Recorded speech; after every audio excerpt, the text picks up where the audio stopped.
నల్గొండ జిల్లా వెలిదండ గ్రామంలో స్వాతంత్ర్యం వచ్చినా ఇన్నాళ్ల వరకు కాంగ్రెస్ జెండా ఎగిరిందే లేదు.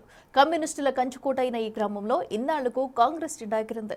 గ్రామంలో గత కొంతకాలంగా సిపిఐ, సిపిఎం, ఎంఎల్ పార్టీలో గ్రామ సర్పంచ్లుగా ఉండేవారు. వెలిదండ అంటే కమ్యూనిస్టులకు అంతగా పట్టుందండి. అయితే ఈ పంచాయతీ ఎన్నికల్లో కమ్యూనిస్టులను చిత్తు చేసి కాంగ్రెస్ అభ్యర్థి సాంబయ్య 328 ఓట్ల తేడాతో విజయం సాధించారు.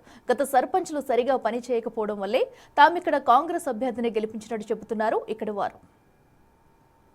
ఈ ఊరు అనేది రాజకీయంగా పెద్ద చైతన్యమైనటువంటి పోరాటాలకు పురుడిగడ్డ.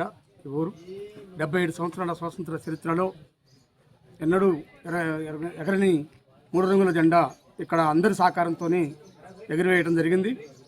ఈ నూతనంగా ఎన్నికైనటువంటి సర్పంచి చాలా క్రియాశీలక రాజకీయాల నుంచి, వామపక్ష భావజాలం నుంచి మేము కాంగ్రెస్ పార్టీలో చేరి రాష్ట్ర ప్రభుత్వం చేస్తున్న అభివృద్ధి పథకాలకు ఆకర్షితులై ఇక్కడ ఈ ఊర్ను కూడా అభివృద్ధి పథంలో మార్చాలనే నేపథ్యంతో ఈ అభ్యర్థిని రంగంలో దింపి సిపిఐ, సిపిఎం సహకారంతో, సపోర్ట్తో కాంగ్రెస్ పార్టీ అభ్యర్థిగా సాంబయ్య గారిని 328 ఓట్ల మెజార్టీతో గెలిపించుకోవటం ఒక చారిత్రకమైనటువంటి ఘట్టం.